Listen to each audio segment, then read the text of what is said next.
बहुत सारे लोगों को रब से आजमाए जाने पे बहुत गिला रहता है।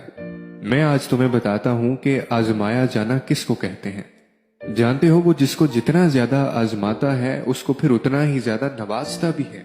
कभी जो शैतान तुम्हारे दिल में ये ख्याल डाल दे कि वो हमेशा तुम्हें ही मुश्किल में क्यों डालता है, तो हमेशा उसको ये जवाब देना कि भला जिससे मोहब्बत हो हम उसी को तो किसी बुलंदी पर देखना चाहते हैं, तो क्या बुलंदी पे हर किसी को पहुंचा देगा वो बिना किसी मुश्किल के?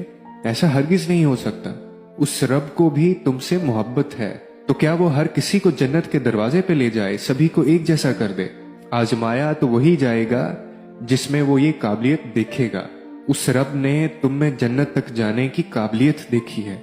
उस रब ने तुम में रोशन राहों की तरफ बढ़ने की चाह देखी है। फिर भला वो कैसे तुम्हें तुम्हारे हाल पे छोड़ दे? क्यों ना तुम्हें आजमा कर आगे बढ़ा दे, अगला दर्जा दे दे, ईमान का, जन्नत का और अपनी मोहब्बत का।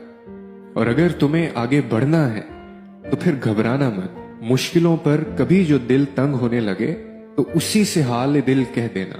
दिल की इस तंगी को आंसुओं में बहा देना, परेशानियों और मुश्किलों को दुआ में ढाल देना और रब से सिर्फ सब्र मांगना, क्योंकि आजमाइश में असल कामयाबी सब्र ही की होती है और सब्र